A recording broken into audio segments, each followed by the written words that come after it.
Today is Saturday, May 30th.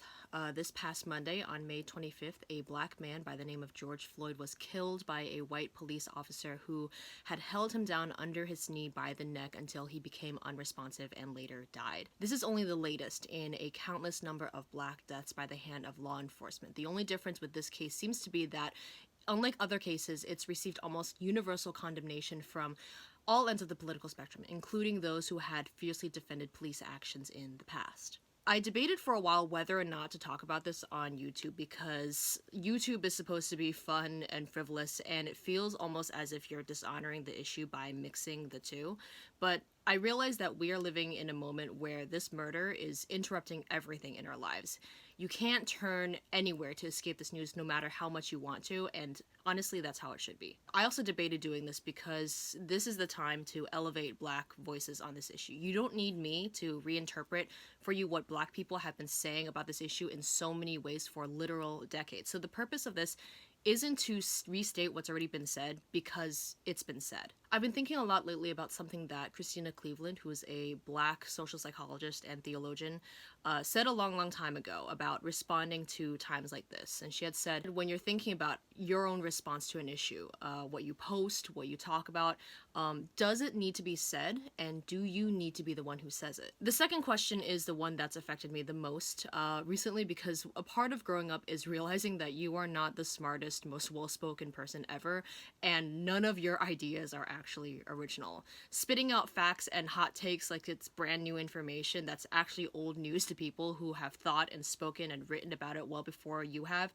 helps no one. But that doesn't mean you don't speak at all, because if there's one thing that's come out of the overwhelming condemnatory response to this, it's that who's doing the talking matters. In that people start shifting their beliefs only when they see other people who are exactly like them espouse those beliefs, which is not okay, because right is right and wrong is wrong. But it seems like there's something about human nature that causes us to only acknowledge what is right and what is wrong when we see other people who we identify with okay at first. I'm part of two groups who are particularly guilty of this behavior: Christians and Asian Americans. We don't listen to anyone besides our own, and it's wrong. So if you came to this video as a Christian or as an Asian American because you saw an Asian face in the thumbnail talking about this, or a Christianese word like repent in the title, and you're looking to see how you as a Christian or you as an Asian American should respond, this Christian Asian American is telling you this: stop being obtuse and go listen to black people about this.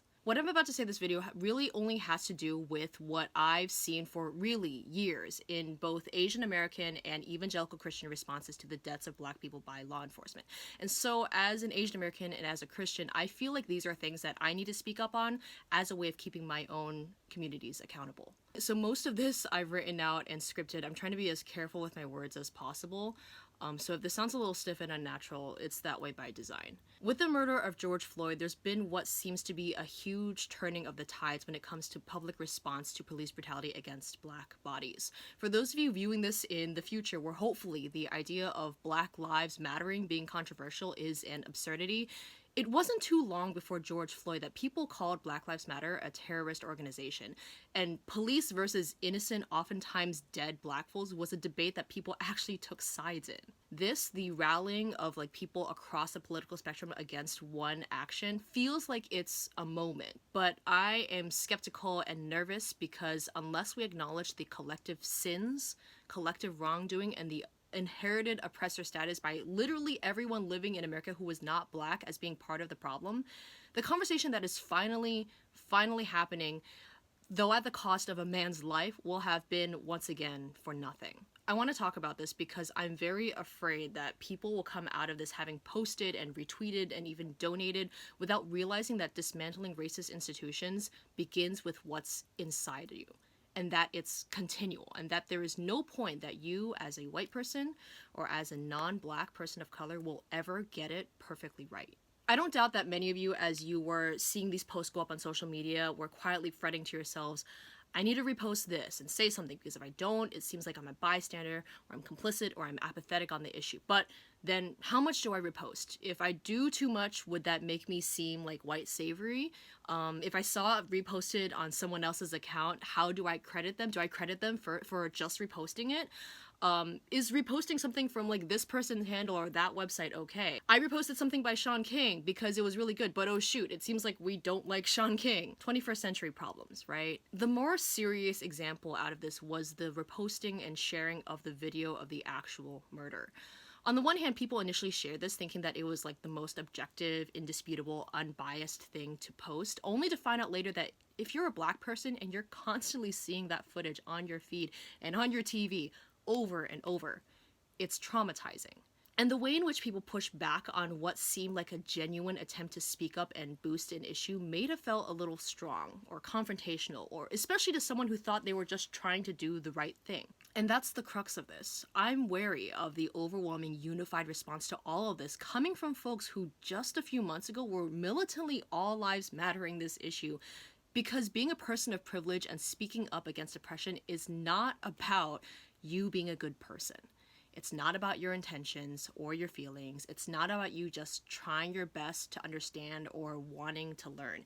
It's not about you. The two groups that I'm a part of, Christians and Asian Americans, have historically, and by historically I mean like as early as a month ago, been virulently anti-black in ways that other groups have not. It's written into our history as well as our social norms and contracts. It is disingenuous for Asians and Christians to turn around and support Black Lives Matter full stop without repenting for our past sins. I'm using the specific Christianese term of repent and sins, not because I'm trying to dumb this down into language that Christians can understand, but because those two terms, I feel, describe exactly the full weight of what undoing racism actually requires of us. Racism is inherited, and it's systematic, inescapable, and it's a scourge onto our minds and bodies that infects everything that we touch, including our institutions, our interpersonal relationships, and our own selves. It's not something that can just be undone just by doing a sufficient amount of good deeds or expressing good intentions. This is exactly what we as Christians understand sin to be.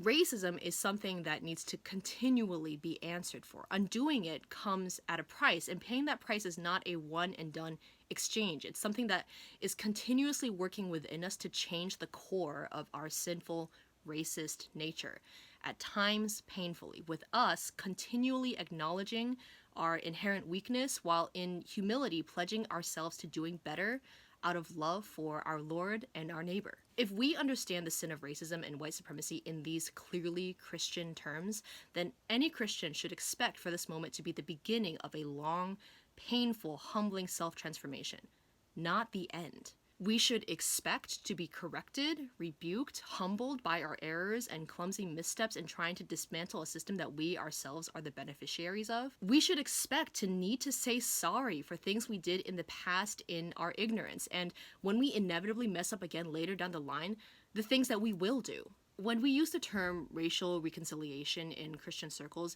it's not the oppressed that need to work to change themselves in order to reconcile with their oppressors. It's the oppressor who must become reconciled to those they oppress by acknowledging and repenting of their wrongdoing. I admit I'm frustrated by this because I'm seeing folks who were actively antagonistic or silently complicit through years and years of anti-blackness, years and years of literal death, now turning the corner without any acknowledgement of the people they hurt in the past. People who tried to educate them and have conversations with them and whom they pushed away and criticized and condemned. My mind goes immediately to the backlash of the members of InterVarsity Christian Fellowship who raised up the Black Lives Matter platform at a missions conference called Urbana in 2016. An apology to them is long past due. A secular example of this is our apology to Colin Kaepernick is also long past due. The reason why I feel so strongly about this is because this was once me. My high school yearbook will always list me as being a member of the Young Republicans Club for like 4 years or something, which was a disingenuous claim on my part at best because the Young Republicans Club barely existed at my high school. But what that says is that I was someone who was so idolatrously committed to my identity as a Christian conservative that I felt like I had to constantly justify it in some way. I'm not unique in this. I think a lot of Christians think that political conservatism is a necessary hallmark of any Christian who, like, quote unquote, takes the Bible seriously, which is some, like, false equivalency if there ever was any. But the point is this. I walked through life as someone who routinely scoffed at folks who got offended over racism because I saw it as an act of godless self-righteousness. The irony of me being insufferably self-righteous in my Christendom while criticizing other non-Christians for being self-righteous was totally lost on me, apparently. I once wrote an article for a K-pop website that spent like 2,000 words chiding folks for being upset about blackface in K-pop because I thought that they were just looking for an opportunity to get on the SJW soapbox and remind the rest of us immoral degenerates of how good of a person they were. The right has a term for this now: virtue signaling. That article still exists on the internet, probably. I haven't actively gone and searched for it, but if it still exists, I'm not going to deny that I wrote it and thought those things, because I did, and that hurt people.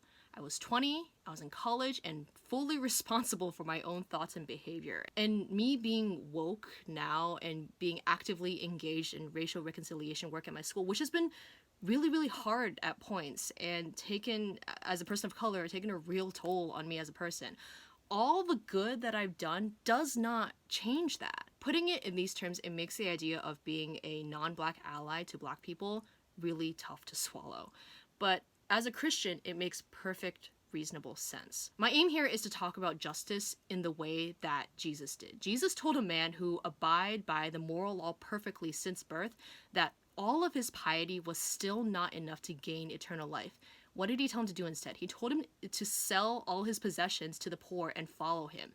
That man went away weeping because he could not do it. What we think is morally good enough is never good enough. Paul writes in Romans 12, "Do not conform to the pattern of this world, but be transformed by the renewing of your mind." Transformation is costly. It is laborious. It takes sacrifice and constant acknowledgement of our weakness. Christians should understand this better than anyone else. Will we approach racism in the same way? I know I talk mostly about Christians here because it feels the most pressing, and also because so much about anti-Blackness and hypocrisy and narcissism in Asian activism has already been talked about so much and so well by other people. But there's just one thing I feel hasn't been emphasized enough about the Asian American intersection with this murder, and that is, again, this is not about us. There is no need for you as an Asian person to prepend your anti-racism statement with, "as an Asian American," and frame yourself as a fellow oppressed person, or worse, talk about all the injustices you suffer as an Asian before endorsing Black Lives Matter, because not only is this not about Asians, but Asians are so often complicit in overt and covert acts of anti-Blackness in both the places we have migrated to, as well as where we came from. We are not white, but we are still part of the problem. If our Asian identity must enter the discussion here, it needs to be an acknowledgement in our role as accomplices here, and to take account and responsibility for our own. Not just the Hmong officer who stood by the scene in this particular instance, but for all the other instances. For the anti-Blackness normalized amongst our family and friends that we just hand wave away because, like, culture.